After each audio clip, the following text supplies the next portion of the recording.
two-time member of parliament, has served in cabinet, and most recently was chief opposition whip for the Conservative Party of Canada. She knows Ottawa inside and out.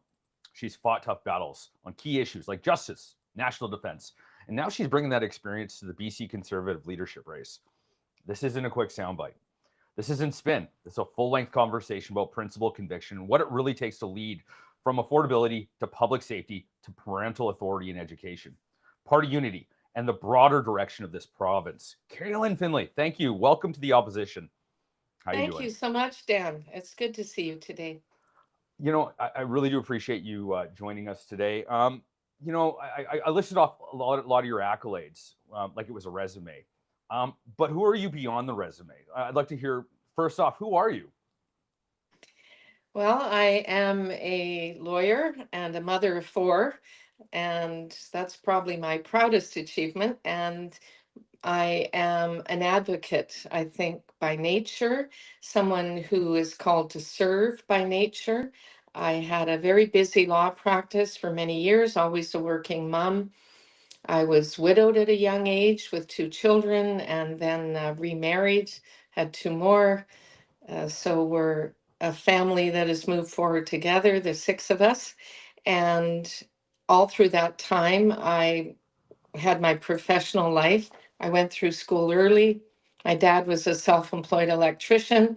I was born in the big town of Ladysmith on Vancouver Island, which most people know for Pamela Anderson, not for me. And I am a person who feels we are at a critical point in our provincial history. This is my home. I've lived here all my life.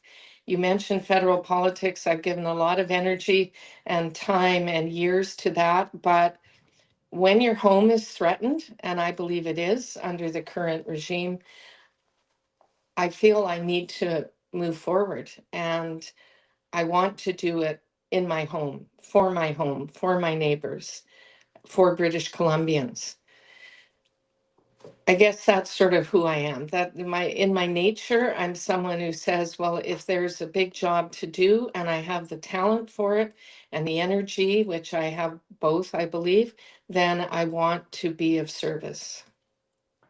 You know, I love that. And you know, you're looking at your, you know, back to your resume, you've won two different ridings, they're almost polar opposites of each other, Richmond East and South Surrey.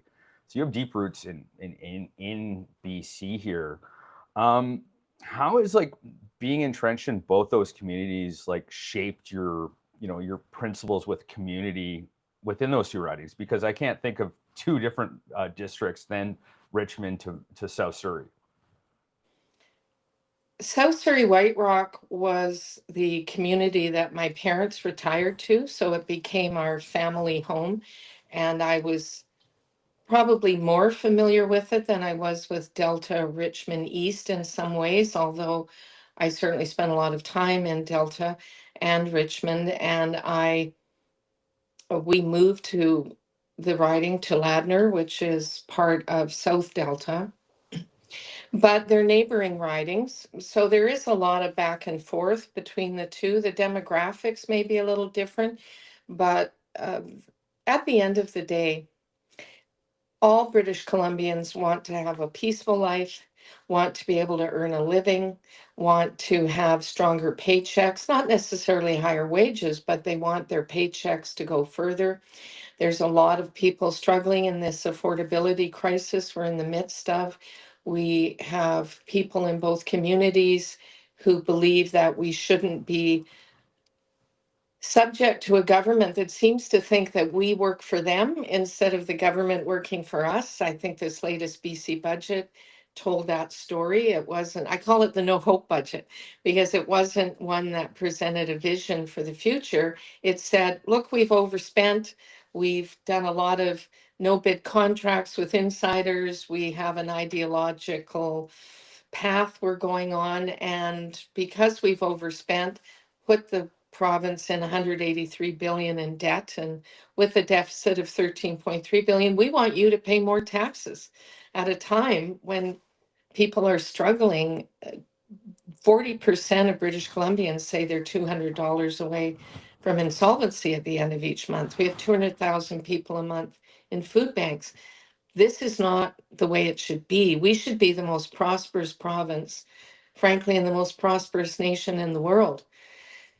However, that's not where we're at right now. And I see more commonality between the communities than I see division in terms of why we need to move forward.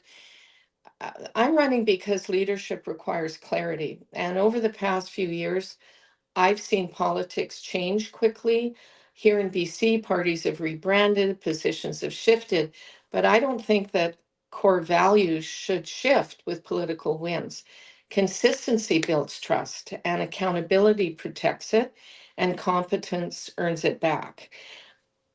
If you look at my record over the last many years, and I was always an advocate for my home province, if you see some of my speeches in Parliament, I've always stood up for home and British Columbia. And I think that clarity over who you are is very, very important in this race. I wasn't saying or writing something polar opposite just 2 or 3 years ago. And that's where I see people rallying around my leadership bid. I'm glad you brought that up, because I think that a lot of the MLAs with records, there is a lot of contradictions from what they've said years ago versus what they said today. And I got called out on my last interview for not questioning one of your fellow candidates for their record on DRIPA, and the reason why I didn't question them is because the questions I've asked this to almost every MLA, and I'm like, well, what are your thoughts on this? And they're like, well, DRIPA was supposed to be symbolic, SOGI was supposed to be an anti-bullying tool. And I don't, and to be honest with you, Kerry, I don't subscribe to that. I looked at the legislation or the SOGI program, and I looked at it, and immediately I had red flags. I looked at it and I said, this doesn't really. But the biggest red flag is I saw that there was no parent stakeholder. You couldn't opt out of the program. That was my biggest concern.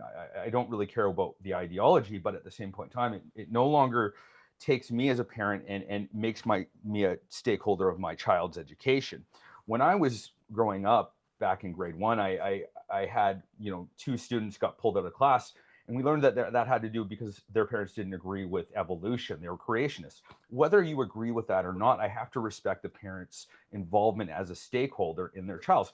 SOGI takes that out, and I look at the principle of that, and let me ask you a question, because we have the answer. The default answer is SOGI was an anti-bullying tool. DRIPA was symbolic. What is the right answer for that? When I ask a candidate, why did you vote for that, and why have you done an about face? What is the correct answer based on principle, do you think? I'd love to hear your thoughts. It's a pivotal question, actually, because the people you're talking to were legislators. If you take that job seriously, you should understand what that means. And political trust doesn't automatically transfer with party name. Voters remember decisions, they remember outcomes, they remember how it affects their life. And that trust has to be earned carefully, honestly, over time. When I first heard that excuse, well, we were told by the NDP that it was aspirational. I'm talking about DRIPA right now. You put it in the law of the land. You unanimously voted for something that you, as a legislator, having done any research at all, should have understood is not aspirational. Aspirational is something you put in an op-ed or an article, or if you're an academic, maybe you do a thesis on it. But you do not legislate and then say, oh, I just thought it was kind of fluff. That the two do not go together. And then you end up with something like the Cowichan decision. That isn't a good enough excuse in my mind. And I think in the voters' minds, have to know what you're doing. This is where experience comes into it, perhaps. But as far as that goes, and the BC Liberals going along with many decisions in their last iteration that I think are the opposite than what a Conservative Party would do, that is just not good enough to say, well, the government of the day, who you were supposed to be the critics of in our Westminster system, said it was all going to be okay. It just doesn't work that way. And it's the same with SOGI, which I've said I'll repeal DRIPA. I've said I'll repeal SOGI. But when I say that, one has to understand why I'm saying that. And why I'm saying that is that on the DRIPA side, we do need economic partnerships. We do need, government can't do everything alone. Economic partnerships with Indigenous First Nations are not a bad thing necessarily, but these kinds of partnerships have to work for all British Columbians. And that is the direction we should be going. We also need probably, and I have to see the books, I have to get in there and review them. I'm a little afraid to look at it, but I know I have to. That we need more private and public partnerships as well to get needed infrastructure, to get many things moving in this province, our resource-rich province, where we're just leaving everything in the ground. So on that issue, I have lived this. I've litigated it. And people are rightfully concerned, not just about their title and property rights, but about what it means to the equity in their title. The Musqueam First Nation and the government have both said, we're not after your title. Well, title is just really a deed, a piece of paper. As a lawyer, I've done conveyancing and I've helped people who had property disputes. At one time, 50% of my law practice was on Indigenous land issues. And that's because I was involved in the Musqueam dispute, as we call it, 25 years ago as a young widow and then a young mother, a working mother. I had moved on to a leasehold property on Musqueam First Nation. And at the time, it was a peaceful community. A year into it, the federal government changed the taxing authority from the City of Vancouver to First Nation. Then the provincial government said, we're going to change the BC Assessment Act, and you will no longer be assessed at fair market value, which at the time was about 50% of fee simple. You will now be assessed based on comparable fee simple off reserve. So all of a sudden, you had a taxing authority to whom you could not make any representation because only band members can do that. And you had to pay taxes at a rate that was double or triple what you'd been paying because now it was being assessed differently. Then there was a dispute about the amount of payment to make to the band every year, which was on top of the original investment that the original owners made.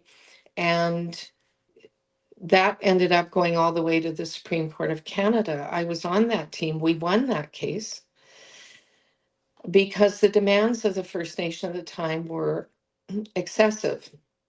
And that is what the court ruled. Having said all that, having lived it and litigated it, the reality on the ground was that because of the uncertainty over Aboriginal governance and because of the dispute, appraisers would no longer appraise fair market value. Therefore, banks wouldn't lend or remortgage or refinance. You couldn't sell because you still held title, but all the equity is gone. So the fear is real. The uncertainty it brings into your property is real.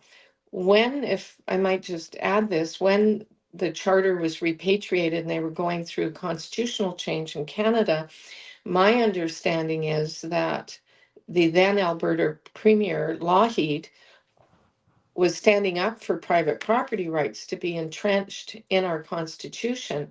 The first Prime Minister, Trudeau, would not agree. And in the end, that's how we got the notwithstanding clause. That was the compromise. If you intend to pass laws that a court may find or does find unconstitutional, you can use the notwithstanding clause and pay whatever political price that might be to move your political agenda forward. That's how that all came about. And when I talked at the time, I was advocating for the residents and I was the instructing lawyer to the legal counsel. I couldn't be a lead counsel because I was personally involved. People said to me, the idea of taxation without representation, that you should always have representation, is an American concept. It's not a Canadian concept. We don't have that here. This is a decision based in Richmond courts, but it affects the whole province. So we have to repurpose this, and reconciliation should be about economic development, economic partnerships, peaceful coexistence. But you cannot hold 95% of British Columbians hostage to what becomes a tyranny of the minority, the 5%, backed up by federal and provincial governments, where the judge said they did not even come here or make the argument for primacy of private property rights. They were absent in the field. Therefore, here's my decision. So that's what we're left with when our governments do not speak for us. They abandon all of us, 95% of us at least, for ideology. It's not the way to move forward. Legislators have to take control and they need to know what they're talking about. That's where experience counts. You need to know with clarity and focus how to move forward. On SOGI, just for a moment, the reason I would repeal that, and it's not actually in the curriculum, it's more in teachers' resources, but It's it's a, it's been a in tool. effect, yeah, it's been in effect weaponized and promoted by teachers' unions. They now want to bring in queering outdoor education, which is it's not a common sense proposal to me. What does that have to do with field trips and getting out in nature with the kids and teaching them about the benefits of the outdoors? But having said that, it is confusing many children, and there is inappropriate language, inappropriate teaching, inappropriate and not age appropriate materials in schools.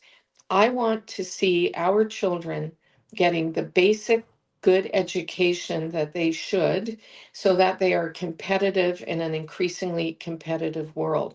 They should be learning their math, their sciences, their true history, not revisionist history. They should know about our great moments as well as our low points in our history. Those who ignore history are doomed to repeat it. Therefore, we should learn about it and learn from it. But what is happening right now with SOGI, it is not just an anti-bullying thing. I heard BC Liberals saying that just before the last election in press conferences. It's just anti-bullying. If it was just an anti-bullying program, why would the parents be up in arms about it? Nobody wants their child to be bullied. One of my children went through that. It's very hurtful. And why would anyone want their child to be a bully? It's not about that. It hasn't evolved into that. It's been I think weaponized. Oh, absolutely. I think even like back in 2020, it was weaponized. I mean, if you look at Laurie Thronis, he made a comment about voluntary conversations between individuals and counselors in terms of, is this right for you? Like, because, let's be clear, doing like a therapy that changes your body, doing hormone blockers there's no going back on that. That's permanent. And he framed it as protecting voluntary conversations between individuals and counselors. And right now, some of your fellow candidates during that election use the words to describe this view as abhorrent. Do you agree with that? I was rather shocked by that, to be honest. And I don't know Laurie well, but I have met with him. I've talked to him. He's a very reasonable, common sense, average kind of guy, well educated, articulate. I've seen his speech in the House on this subject. I thought it was well reasoned, well set out. To say that somebody who has an honest opinion on something so controversial, that those views are, and I think it was Caroline Elliott, because I've seen the tape where she said, are abhorrent to me personally, that's a huge red flag to me. This is not a conservative. This is not someone who is looking at reasonableness, common sense, freedom of speech, which is under huge threat in BC, particularly highlighted by the recent BC Human Rights Tribunal decision, which brought down a punitive, life ruining penalty, monetary penalty against uh, Barry Neufeld, who said something similar. This is ideologically driven. How do you go from that to wanting to be the leader of the Conservative Party of BC and being premier?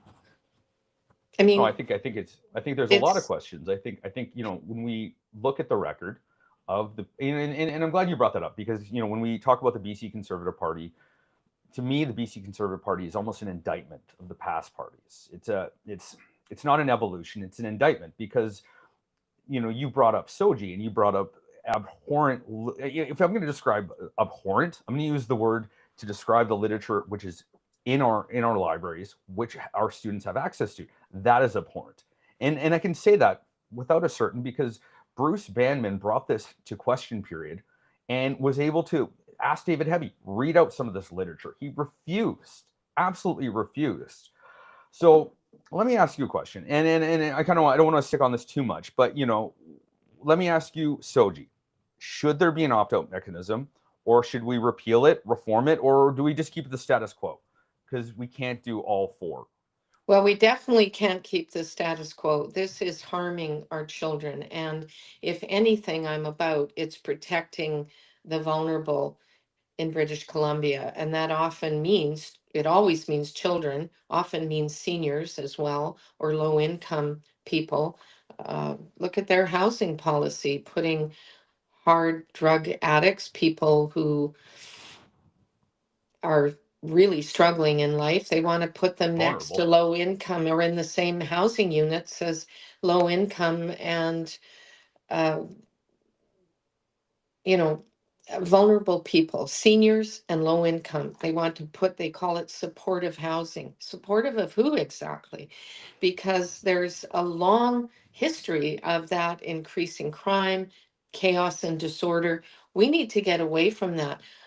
When I'm premier, I'll make sure that public housing means that there is no drug use in public housing, and that that housing, when it's appropriate to build it, is for vulnerable people, low income people. I understand that part, but that should be safe and secure. So we have an attitude that needs correcting. On the SOGI, it's hurting kids, it's confusing kids. I have so many parents say, I have my young, like, even kindergarten, grade 1, grade 2, grade 3, grade 5, coming home very confused by what the teacher was pushing on them. Some don't talk about it at all, and others talk about it 3 times a week. They make it part of everything they do. They tell kids, and I've got many examples of this, all right, in class today, I want you to declare your gender. Like, what is that about with young children? So this is harmful. It is indoctrination. And this is not where it should be in our schools. So I'm unequivocal on that. This has to be out. And not only that, if teachers are continuing to promote it when it is not part of their mandate, then there has to be disciplinary action. You have to change this and get back to where our kids come out feeling, whoever they are, if they're having confusions, there should be enough counselors. If they are good in school, they should be allowed to move forward. If they need some help and support, that should be there.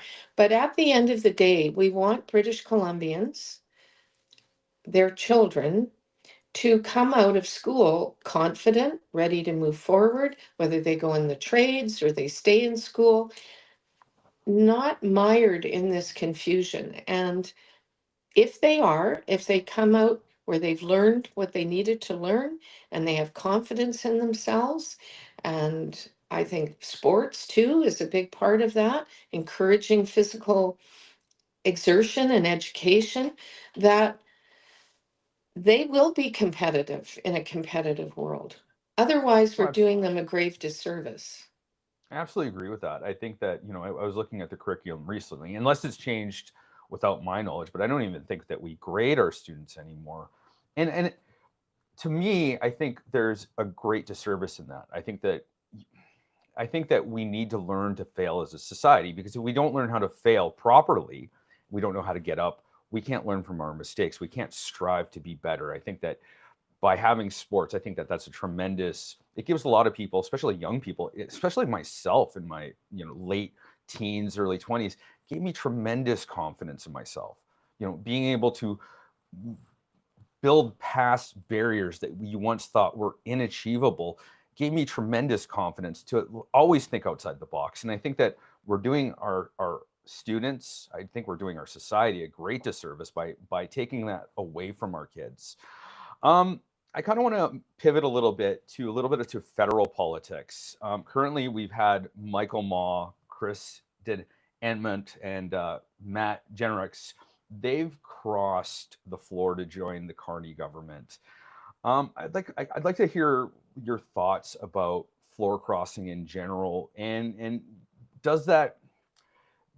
I think in my opinion, it seems it's almost like it disenfranchises people in voters specifically. What are your thoughts about that? I agree with you on that. I think that if there is a floor crossing or someone signals their intention to cross the floor, I think it should trigger a by-election, whether it is federal or provincial, because as I said before, public trust does not automatically transfer from one party to another. And many people, when you cross the floor, feel very legitimately hurt and betrayed. They've put a lot of volunteer hours into your campaign. This is the party or the ideology or the people who you feel do not reflect your opinions and values. And then the very person you got behind says, I'm going to go over there.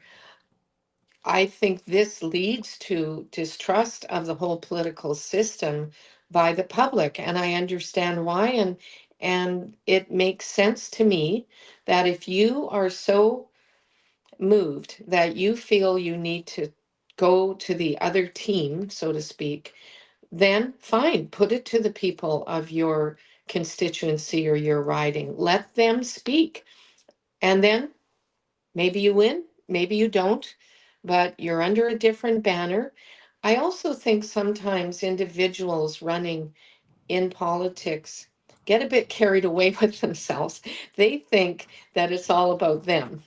And actually, it is often about the party banner you're under. In fact, statistically, it is more so about that, the party banner, the leader of your party at the time that they're voting for or frankly against. It's not all about you. And statistically, you're actually a small part. It can make a difference in swing ridings, absolutely. And if trust is built up or you're well known in the community, that can be very helpful. But to think that because you've decided for your own, frankly, selfish reasons, hard to know in every case what those reasons are, because most of these people don't explain themselves. They just say, oh, even in this leadership race, where people have come behind someone else, they just say, well, I've now decided this is the person I'm going to get behind. Well, 2 days ago, you were saying that wasn't the person. So Yeah. we need more authenticity in politics. We need people who, like you and I are doing right now, speak from the heart, are getting to what really matters, which is what is best for your constituents, for your province, for your country. It isn't about the ego of that one person. I was whip of that party for 2.5 years, a different time even, because it was before the last federal election. There were huge swings in the polls. The Liberal Party brought in a new leader. With a snap election, there is just a lot of moving parts. But in the 2.5 years I did it, and this is something I offer to this party, I was able to keep people moving forward in common purpose. No one is going to agree 100% with each other on everything. What you need to do is find that 80% of commonality that helps you to move forward as a team. If you're in opposition, move forward as a government in waiting. Show that you have the focus and the drive to be government and to improve the lives of the people you're representing in your area of the province and overall as a provincial team. And the party, any party needs unity, discipline. You need leadership that brings people together around clear principles. I call it collaborative leadership. That's what I believe works best in politics because I've done that style and it works. And what I mean by that is you show respect to each other, your teammates, your colleagues. You treat each other as professionals. You, as a leader, get to know your caucus. I formed relationships as much as I could with federally with caucus members so that even if somebody was maybe not on the front bench, as they call it, maybe they don't have a shadow minister role, but maybe they have a keen interest. An example I often use is men's mental health. We lose 3 times as many men to suicide as women. It's a problem in our society. And a lot of men find it hard to speak up, particularly about emotional issues. So I believe that the men in our lives need that kind of support sometimes. And if somebody had a real keen interest in that, but maybe wasn't in the lead in the House, if that topic comes up in a committee, I would make sure they got subbed into that committee. I would make sure if there was a special conference they wanted to go to, that they could find their way to being there and participating. You get to know your caucus. That works. And then you move forward. There's so many big issues to tackle. Legal uncertainty on private property and education are just 2 of them. Look at our healthcare. Look at the big government overreach right now with Bills 21 and Bill 36, where they want to take over our self-governing professions that have worked to protect the public basically almost since our inception. These are institutions that need to be protected. They've taken away tort rights from accident victims. There's so much with this government that's about government control. And we've got a big job ahead. I believe if you approach that as a leader with respect, with a focus, you lead by example, and you engage your caucus. And that's how you move forward. No, I don't disagree. I was talking to a clinical physician last week, and they were saying Bill 9 takes out the college board and replaces it with the government accountability. So now we have a double effect where government is now just like, obviously these tribunals have been weaponized. I mean, you mentioned Barry Neufeld. Amy Ham is even a more notable case where she spoke out against women's spaces, and she was kicked out as her job as a nurse. Barry Neufeld, even worse, which he got fined $750,000 for talking about biological reality. I don't disagree that we are moving into totalitarianism. I don't know any other way to describe it. I have a couple that I have a lot to unpack from with what you said. I kind of want to just follow my previous question up with, do you believe that, being in a minority government like Mark Carney and getting floor crossers and doing this win at all costs strategy, do you think that benefits us as a society? I don't. I believe that it actually undermines our democracy. There's a reason it's set up the way it is. You go to the polls, people speak through their vote, and then you live with that outcome. There are other governments. I'm thinking I was a cabinet minister in Stephen Harper's government. And in that government, we, for 2.5 years before I entered, because I came in with the majority government, but in the 2 iterations before that, they had minority governments. The last one went 2.5 years. It was all about making alliances to get your legislation through, trying to, argue your points, make the arguments so that people would come alongside you. And it was tough, but he did it for 2.5 years.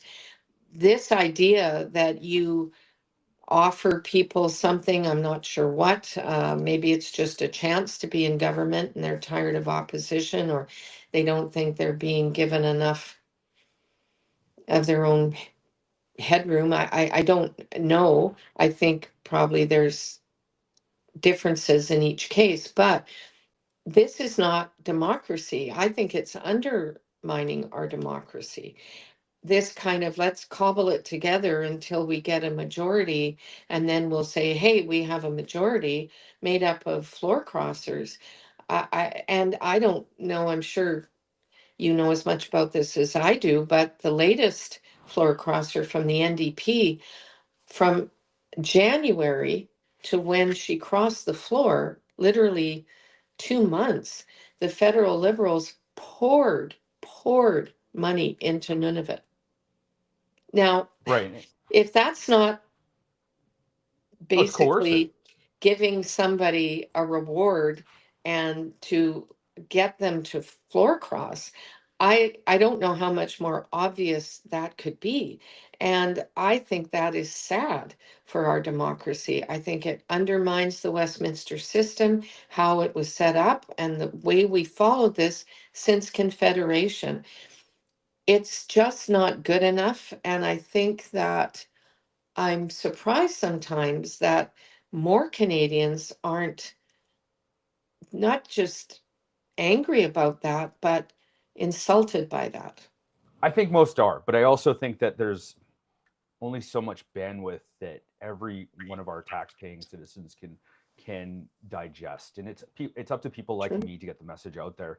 And we are doing our hardest, because right now the mainstream media is bought off by Carney, and we're doing our, and if they were doing their job, I wouldn't be able to do this. So Kerry, I really do appreciate you spending some time with us. The reason I brought that up is the elephant in the room.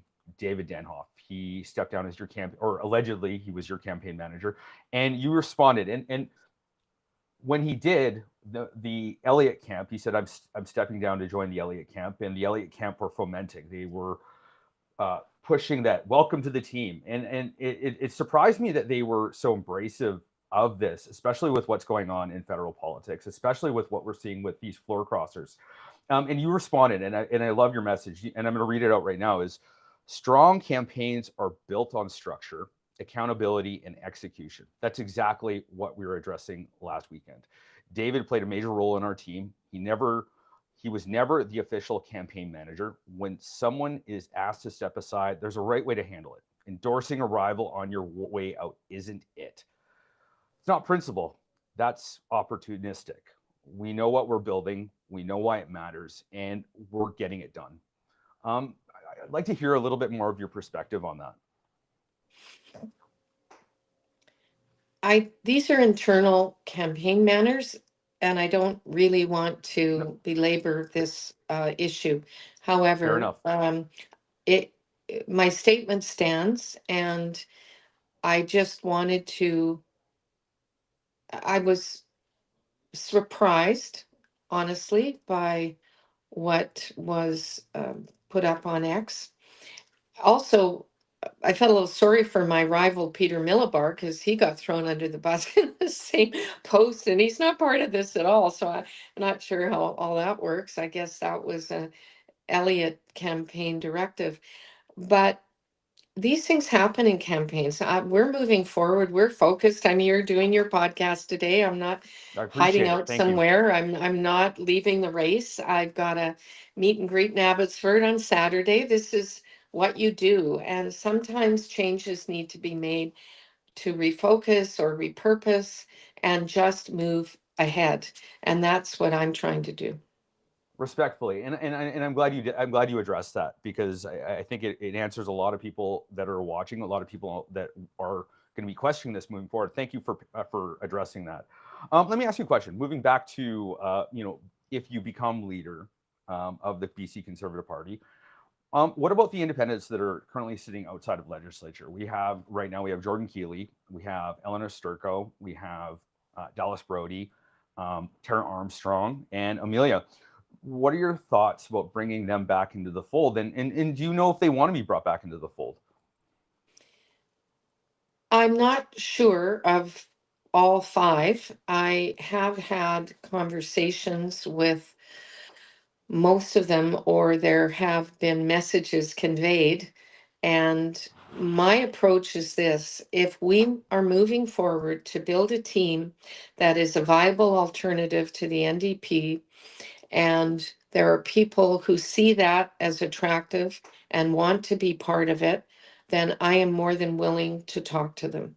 And I am open to seeing that happen. I think certainly it needs to happen with at least some of the independents, because otherwise it's a fractured choice. And what we want to do is improve the lot of British Columbians. We want to make life more affordable. We want to get our mills open again.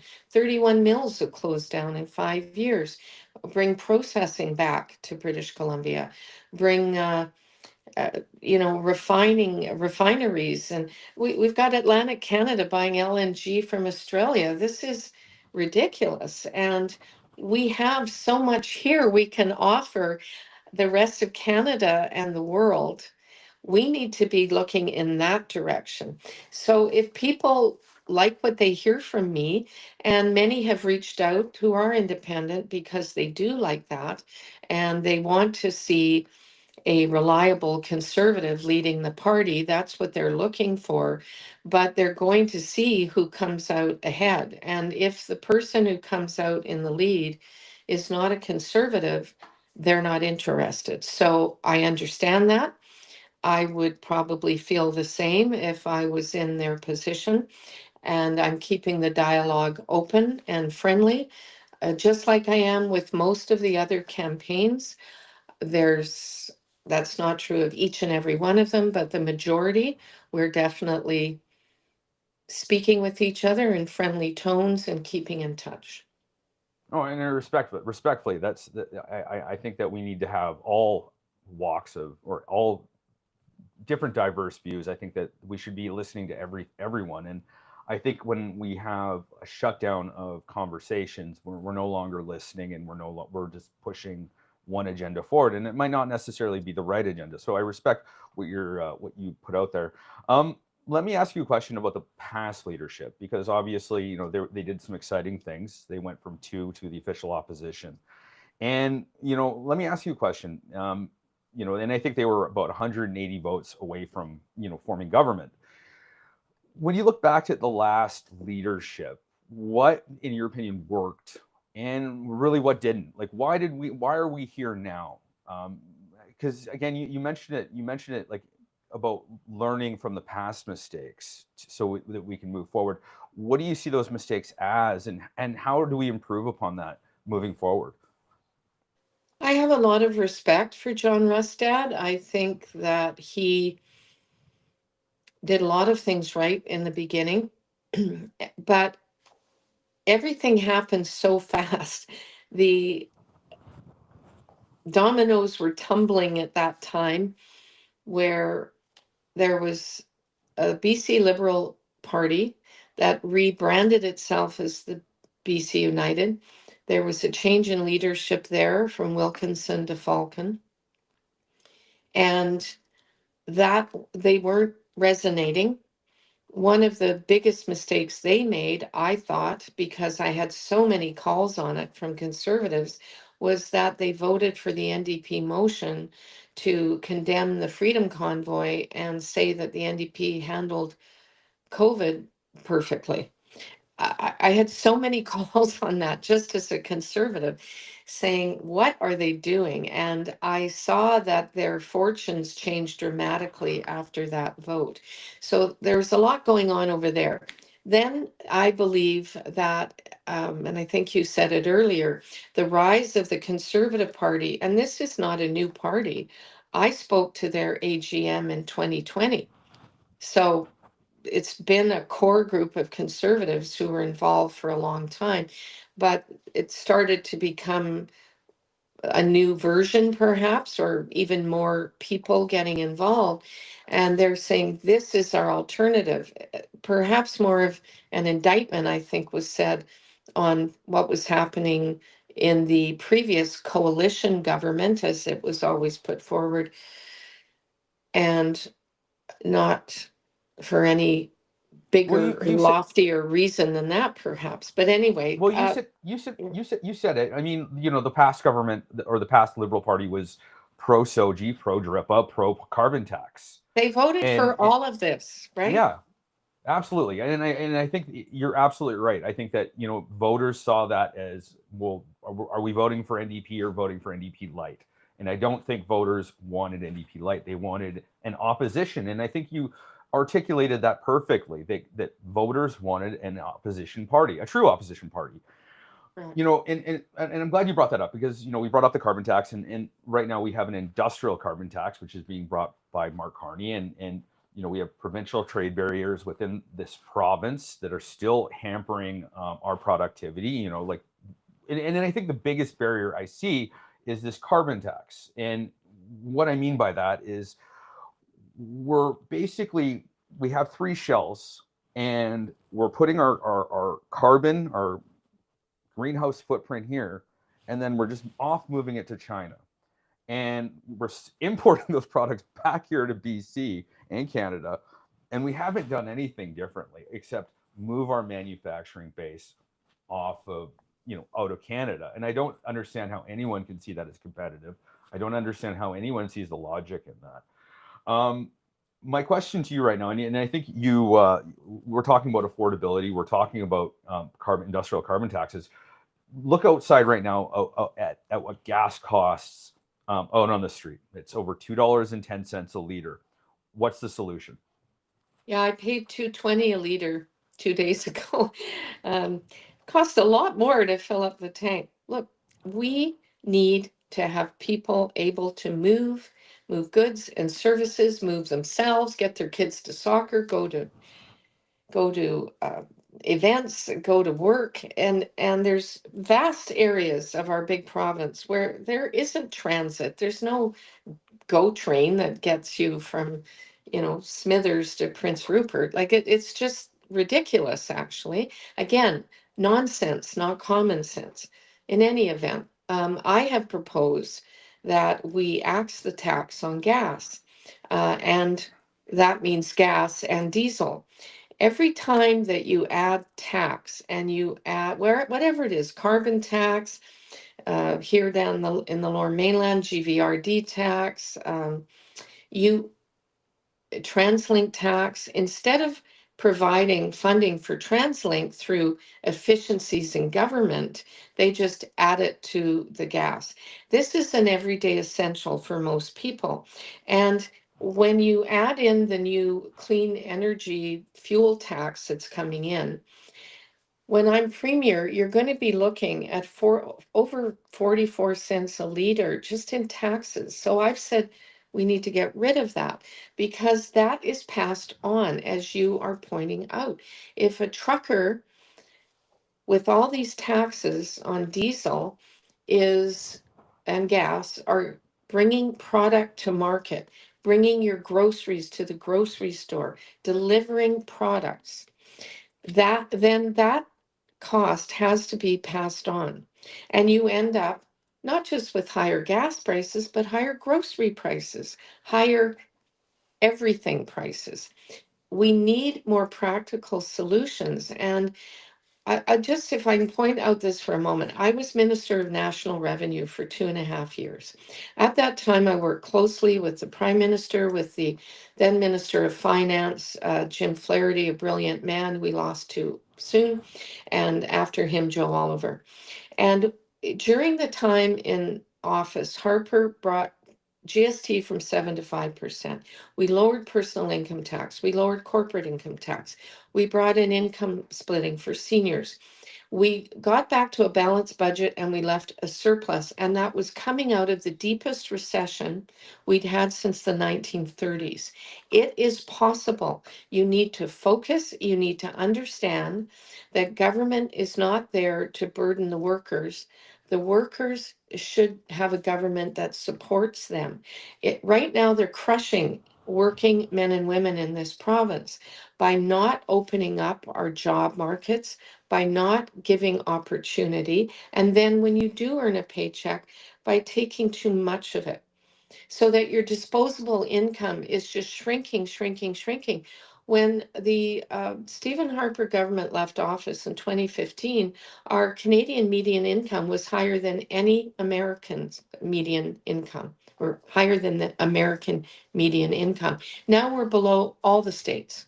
We're so it affects quality of life. It affects your mental stability, frankly, when you're struggling so hard to keep food on the table, pay your rent, pay your mortgage, pay your gas that you need to make your car run.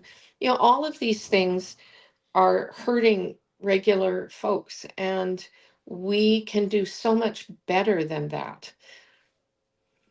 I was at the Conservative Party convention in Calgary, and I happened to speak to one of there was an observer there, and he had a farm out in Alberta, and I was asking him, like what's the biggest hurdle right now? I hear it's this cartel, and he's like, no, it's this industrial carbon tax. And I'm like, so what really adds to the price of food inflation? He said it's those taxes, it's those regulatory burdens.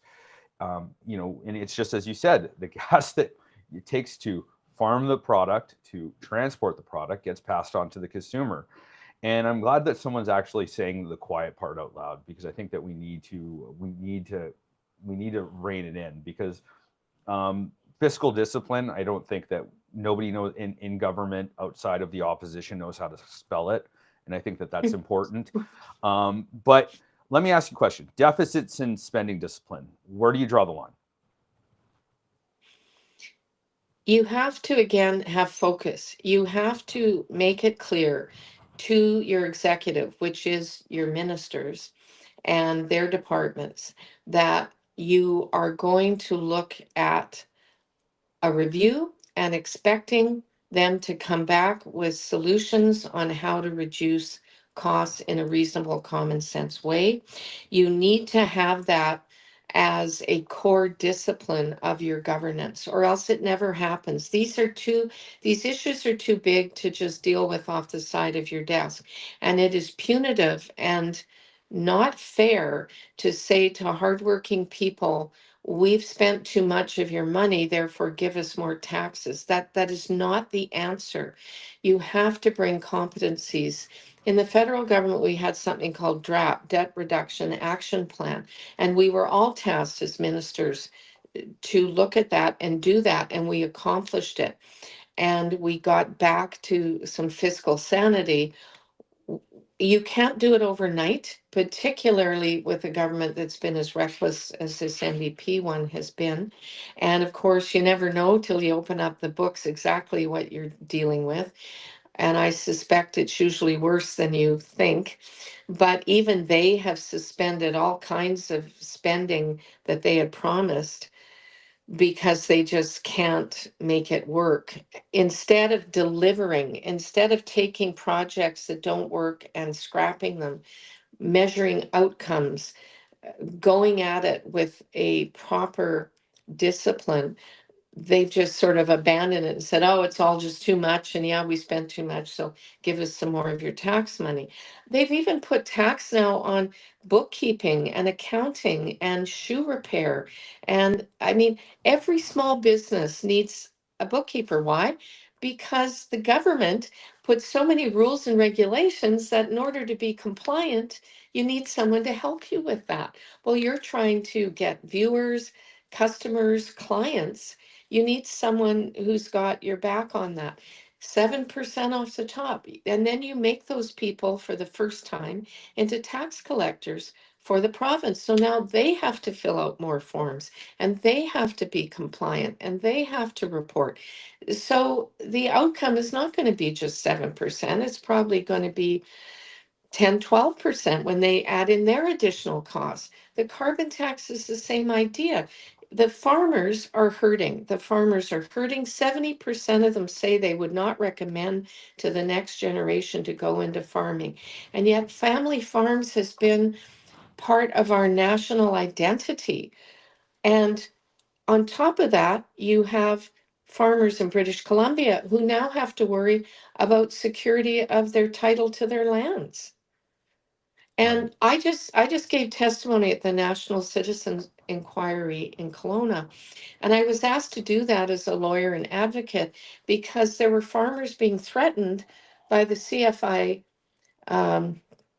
A, Canada Food Inspection Agency, an arm of government that's supposed to be there to support them, were being threatened that if they gave testimony, their payments would either be held up or suspended indefinitely.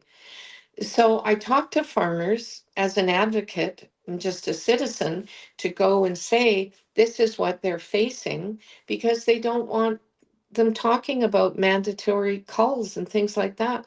I mean, look what happened with the ostrich farm. I mean, this government overreach is punitive and unnecessary. So, there's an old joke. Hi, I'm from the government. I'm here to help. And they say you should run in the opposite direction. And there's a lot in that, because if you just see government as a way to further your own agenda, it grows and grows without limit, without prudence. And it shouldn't be that way. The government should be the servants. The people should be the masters, not upside down world like we have right now. Oh, I absolutely agree with you. I subscribe to the model, and it's not just with government. I think that anytime large groups of people get together, unless they have a shared common goal, they default to incompetence. And that's why I think religions are highly successful, because they all share a common purpose. But I also think that that's more true with government, is that the larger it gets, the more incompetent it gets, and the more waste, corruption that we have. And I think that you look at the federal government is a perfect example, like $80 million for a QR code that was called ArriveCan. Like it boggles the mind. Kerry, I really do appreciate you. I'd like to close this out by asking why you, why now? And if you become leader, how do you defeat David Eby or David Eby?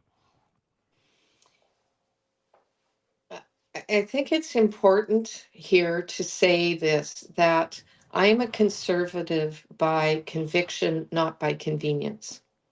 And I think that's important to people. I think it's important to know that the person you're voting for is not going to change stripes, is not going to be an ideological floor crosser. Um, it's very important to understand I am the only one in this race who has governed as a conservative.